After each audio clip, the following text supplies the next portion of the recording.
Those left in Afghanistan complain of broken U.S. promises even in the final days of Washington's chaotic airlift in Afghanistan. Javed Habibi was getting phone calls from the U.S. government promising that the green card holder from Richmond, Virginia, his wife and their 4 daughters would not be left behind. He was told to stay home and not worry, that they would be evacuated.Late Monday. However, his heart sank as he heard that the final U.S. flights had left Kabul's airport, followed by the blistering staccato sound of Taliban gunfire, celebrating what they saw as their victory over America.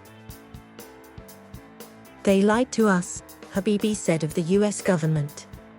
He is among hundreds of American citizens and green card holders stranded in the Afghan capital. Victoria Nuland, Under-Secretary of State for Political Affairs, would not address individual cases but said all U.S. citizens and lawful permanent residents who could not get evacuation flights or were otherwise stranded had been contacted individually in the past 24 hours and told to expect further information about routes out once those have been arranged.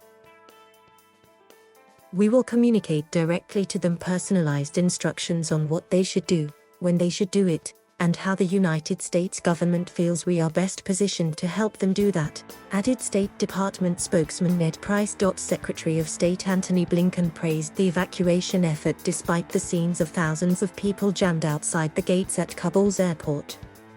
He said between 100 and 200 remained in Afghanistan, promising that any American who wants to leave Afghanistan would be taken out. For some of those who remain, however, the trauma of trying for nearly 2 weeks to get onto a U.S. plane is still harrowing. Habibi, an electrician who has lived in Richmond since 2015 on a special immigration visa, had returned to Afghanistan for a visit on June 22, the first time his family had been back since 2019. Their return flight was to have been August 31. About August 18, Habibi said he got an email from the U.S. government saying that his family, all green card holders except for their youngest, who has a U.S. passport, would be evacuated. Subsequent emails said he should take his family to the airport. He obeyed, but the mad crush of people prevented him from getting near the gate on his first 2 attempts. His daughter, Medina, who at 15 has flawless English and serves as the family spokesperson, said she and her younger sister were almost trampled at the airport. The family wrote back, "It's too dangerous. We can't go into the crowd," she said. The emails kept arriving, saying they should go to the airport, she said. By August 25, the emails had been replaced by phone calls from Arlington, Virginia, Medina said. The callers, who identified themselves as being from the U.S. Embassy, told the family to stay at home and that the government was aware of their location, she said. Speaking for her father. Habibi said he still made 4 or 5 more attempts, even recruiting friends and relatives to wade into the crowd with the family, forming a kind of protective cordon. The youngest of the 4 girls, Junior, is 2 and was born in the U.S. Habibi said that on at least 2 occasions, he got close enough to the gate that his passport was scanned but was refused entry. He shouted at the U.S. soldiers, waving his documents, "What does this green card even mean?" "Nothing. They did nothing," he said. Medina, who spoke to most of the callers from Virginia, said she told them the family was from Richmond. Even as the evacuations came to an end, Medina said one caller promised, "We are going to get you out. You are not going to get stuck. Don't worry. We know where you are." Habibi said they even pledged to pick them up in a car. "They lied. They did nothing," he said. Habibi says he hasn't been threatened by the Taliban and that no one has bothered him, but he is still afraid.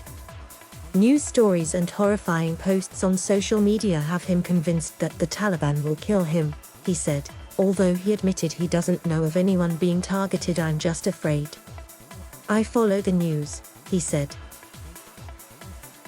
He said he knows of many families, some with U.S. green cards, who remain in Afghanistan. Medina said Marsha Vigor Perez, a teacher at Dumbarton Elementary, her former school, started a prayer chain for her safe return. "Every day they call me," she said. Another Afghan native who asked to be identified only as Ajmal, fearing retribution, said he. His 2 brothers and their families, 16 people in all, were granted emergency immigrant visas to be evacuated after another brother in Virginia submitted the paperwork.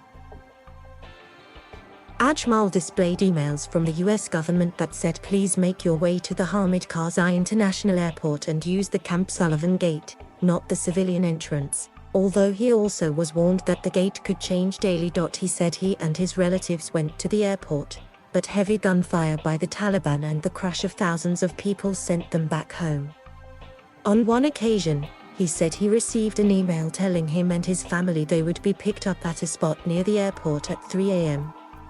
He and his family waited on the street until 9 a.m. but no one came, he said. His brother Wise, a U.S. citizen living in Virginia, said he had petitioned senators and filled out paperwork to get his family to America. I am frustrated and angry at U.S. officials, Wise said. All the time they say, we are working on it, but then, nothing.